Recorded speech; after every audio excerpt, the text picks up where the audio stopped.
Diary entry number 1240. Good morning, good afternoon, good evening to each and everyone, especially those at the other side of the world. There is no time and space between us. There is only this present moment, and we are one. We now begin with reading the diary entry number 1240. The Lord Jesus greatly protects his representatives on earth. How closely he is united with them. And he orders me to give priority to their opinion over his.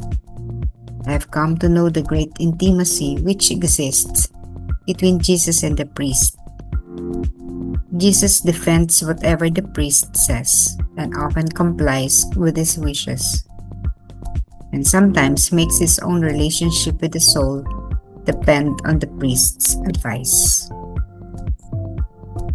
O Jesus, through a special grace, I have come to know very clearly to what extent you have shared your power and mystery with them, more so than with the angels. I rejoice in this, for it is all for my good. Lubos na pinoprotektahan ng Panginoong Hesus ang kanyang mga kinatawan sa lupa. Anong higpit ng kanyang pakikipagkaisa sa kanila, at tinutusan niya akong bigyan ng prioridad ang kanilang opinyon kaysa sa kanya. Nalaman ko ang malaking kaugnayan na umiiral sa pagitan ni Jesus at ng pari. Ipinagtatanggol ni Jesus ang anumang sabihin ng pari at madalas na sumusunod sa kanyang mga kagustuhan. Kung minsan na iniaasan niya ang kanyang relasyon sa isang kaluluwa sa payo ng pari. O Jesus, sa pamamagitan ng isang espesyal na biyaya, nalaman kong napakalinaw kung hanggang saan mo ibinabahagi ang iyong kapangyarihan at misteryo sa kanila. Higit pa kaysa sa mga anghel. Ikinagagalo ko ito sapagkat ang lahat ng ito ay para sa aking ikabubuti. Imagine, Jesus said to Faustina to depend on what the priest would tell her. And sometimes,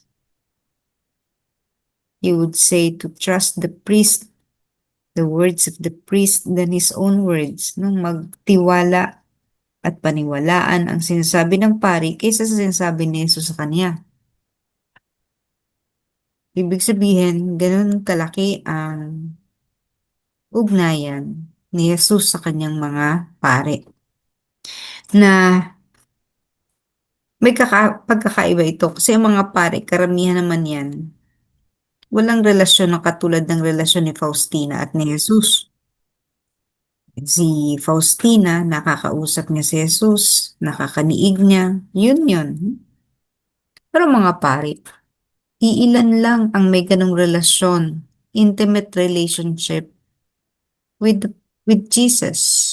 So karamihan sa mga pari, kagaya din natin, hindi masyadong malalim relasyon from this world kasi yung tipong kaibahan na si Faustina kasi nakakausap niya, 'di ba? Tayo at ang mga pari hindi naman nakakausap si Jesus. So pareho lang tayo ng mga ordinaryong pari na naniniwala lamang kay Jesus. Only faith is leading us to Jesus.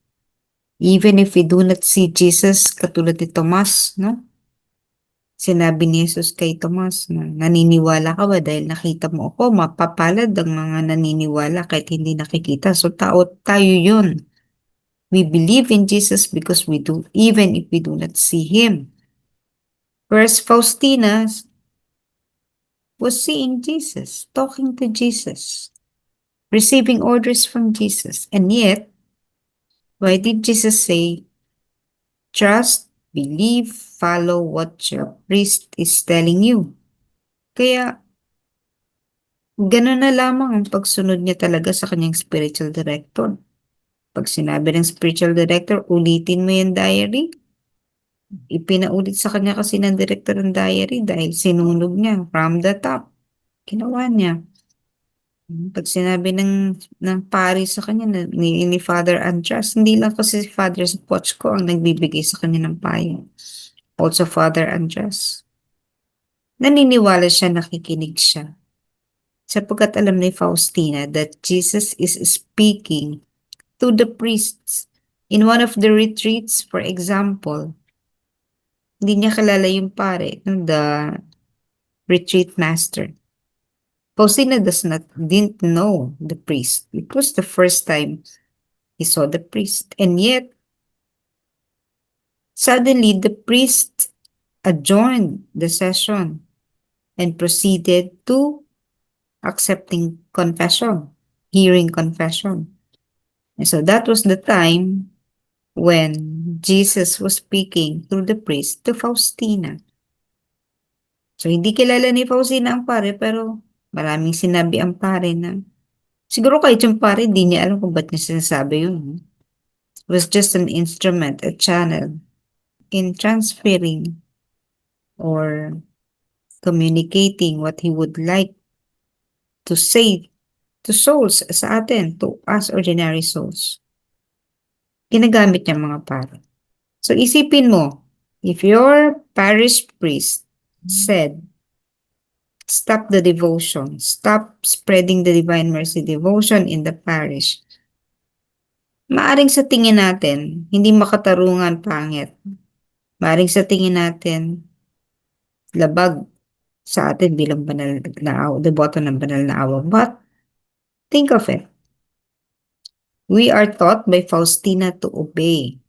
Obedience is one of the virtues that we need to cultivate. So even if the priest said or told us to stop spreading the devotion in the parish, labag man yan sa kalooban natin at sa tingin natin, sa unang tingin, ay hindi ka sasang-ayon, but obey the priest. Baka si Jesus mismo ang nagsasabing, or malamang si Jesus mismo ang nagsasabing, itigil mo yan. Because Jesus sees something. May nakita siya na hindi natin nakikita. Just like when the devotion was banned for 19 years. Alam ni Jesus ang mangyayari. Mga nasa simbahan ang nagpatigil nito. Labag sa kalooban ng mga deboto. Pero, sumunod sila. That is important. And so, kasi, wala pa, hindi pa nahihinog yung magpapalaganap ng debosyon sa banal na awa. So, kahit gustuhin man yan na, kasi wala na si Faustina. She already passed away. Sino magpapalaganap nito na wala na? So, no one is uh, ready at that time to do that. Or there may be other reasons, we do not know. No? But, it tested a lot of people yung kanilang devotion. Yung, halimbawa, yung si Father Joseph, no?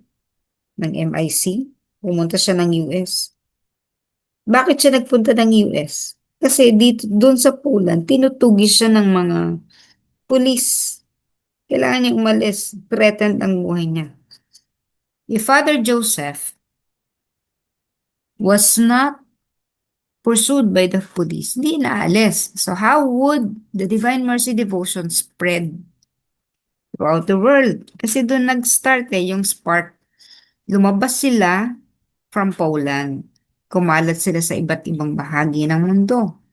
Di po ba? So makikita mo yung pag-spread niya, people were forced to leave. Eh kung hindi nagkaroon ng ganon, edi siguro wala pa sa buong mundo yung devotion natin. Siguro nasa Poland pa lang and nearby countries pa lang ang devotion. So there is a purpose for everything. Bagamat ang simbahan mismo ang nagpatigil nito, no, kahit ng mga panahon tapos na ang digmaan, still may dahilan. So again, your priest is not just a priest. He has a relationship with Jesus na hindi natin alam. And Jesus uses these priests to tell us something. Pangit man yan maganda, it would always be better to follow, to obey what your priest is telling you.